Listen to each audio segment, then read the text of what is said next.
ગામડાનો ધબકાર ચેનલના સૌ ખેડૂત મિત્રોને જય માતાજી. મિત્રો, એક જાણીતા બ્રોકર એસોસિએશને ઉત્પાદન ઘટશે એવું કીધું છે. એની વાત કરીશું. ગુજરાતમાં ક્યાં કેટલી આવક થઈ એની વાત કરીએ. પહેલા તો જીરુની બજારમાં નરમ ટોન હતો અને સમગ્ર ગુજરાતમાં આજે 20 થી 22 હજાર બોરીની નવા જીરુની આવક હતી. ખાસ કરી ઊંઝા, જસદણ અને રાજકોટમાં આવક વધી રહી છે. જીરુમાં નિકાસ વેપારો બહુ ઓછા હોવાથી ઓલ ઓવર જીરુની બજારનો ટ્રેન્ડ હાલ પૂરતો નરમ છે. આગળ ઉપર હવે નિકાસ વેપારો કેવા થાય છે તેના ઉપર બજારનો આધાર રહેલો છે. નવા જૂનાની મળે કુલ 27,000 બોરીની આવક આજે થઈ હતી. ઊંઝામાં નવા જીરુ આજે 6,000 બોરીની આવક હતી અને ભાવ 20 કિલોના સુપરમાં 4,000 થી 4,200 હતા. એક એન્ટ્રી 5300ની હતી. બેસ્ટમાં 3800 થી 4,000, મીડિયમમાં 3400 થી 3800 અને ચાલુમાં 3300 થી 3400. બેન્ચમાર્ક જીરુ વાયદો ₹150 ઘટી 20,840ની સપાટી પર બંધ હતો. નવા જીરુની રાજકોટમાં 1,800 બોરી, જામજોધપુરમાં 200 બોરી, ગોંડલમાં 2800 બોરી, બોટાદમાં 2300 બોરી, જસદણમાં 5,000 બોરી, હળવદમાં 1,100 બોરી, જામનગરમાં 700 બોરી, વાંકાનેરમાં 450 અને ઉત્તર ગુજરાતમાં 300 બોરી તેમજ કચ્છમાં 500 બોરીની આવક હતી. આ સિવાયના સેન્ટરમાં 1,000 બોરીની આવક થઈ હતી. જીરુના ગલ્ફના ફૂડના વેપારીનો ડેટાઓ હવે 1-2 દિવસમાં આવી જશે અને તેના ઉપર આગામી બજારનો આધાર રહેલો છે. જીરુ વાયદો એકવાર 20,000ની સપાટી અંદર પહોંચી જાય તેવી સંભાવના કેટલાક મોટા ટ્રેડરો વ્યક્ત કરી રહ્યા છે. નવા જીરુના નિકાસ ભાવ 4,050 સાંજે કોટ થતા હતા. દેશમાં જીરુનું ઉત્પાદન ઘટીને 70 થી 80 લાખ બોરી વચ્ચે થાય તેવો અંદાજ આપ્યો છે. નવી સિઝનમાં કેરીઓવર સ્ટોક 20 લાખ બોરી રહેવાનો અંદાજ છે.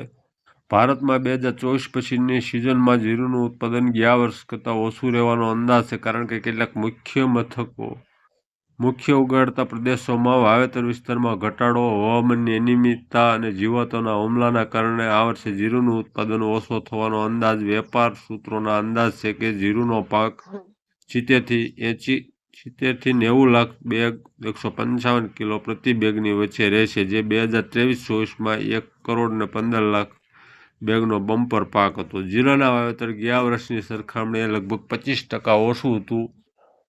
હવામાન સંબંધિત તમામ મુદ્દાઓ અને મોડી વાવણીની ચર્ચા છતાં આમ પાક 65 થી 70 લાખ બેગની વચ્ચે રહેવાની અપેક્ષા રાખીએ છીએ, જે સામાન્ય પાકનું કદ છે. લગભગ 20 લાખ બેગના કેરી ફોરવર્ડ સ્ટોક સહિત ઉપલબ્ધ લગભગ 85 થી 90 લાખ પટાય છે, જે સ્થાનિક અને નિકાસ માંગને પહોંચી વળવા માટે પૂરતી છે. તેમ મસાલા વેપારમાં 54 વર્ષથી વધુનો અનુભવ ધરાવતા આંતરરાષ્ટ્રીય બ્રોકર સ્પાઈ એક્સિસના CEO યોગેશ મહેતાએ જણાવ્યું હતું.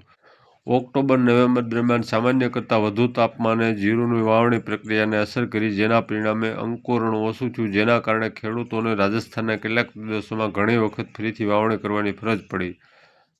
જોધપુરમાં મસાલા વેપારી અને નિકાસકાર શ્રી શ્યામ ઇન્ટરનેશનલના દિનેશ સોની જણાવે છે કે આ વર્ષે પાકનું કદ લગભગ 90 લાખ બેગ થવાની અપેક્ષા રાખે છે, જે ગયા વર્ષે 1,15 લાખ બેગ હતું.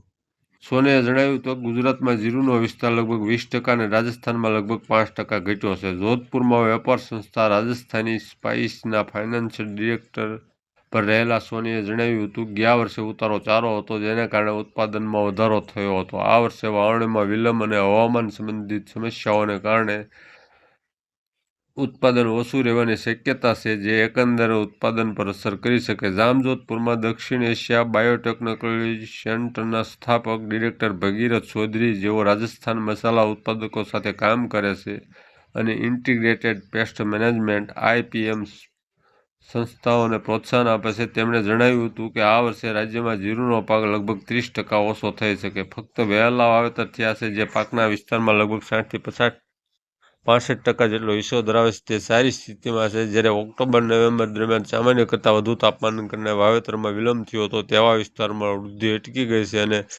દાણાની રચના પર અસર થઈ છે. તે ઉપરાંત વિલંબિત વાવેતરવાળા કેટલાક વિસ્તારોમાં ફ્યુઝેરિયમ વિલ્ટ અને એફિડનો ગંભીર ઉપદ્રવ જોવા મળ્યો છે, જે ઉત્પાદન અને ગુણવત્તાને અસર કરી શકે છે, તેમ ચૌધરીએ જણાવ્યું હતું. આ હતા મિત્રો વેપારીના પણ મત. ચેનલને સબસ્ક્રાઈબ કરજો, વિડીયોને લાઇક કરજો અને શેર કરજો. જય માતાજી.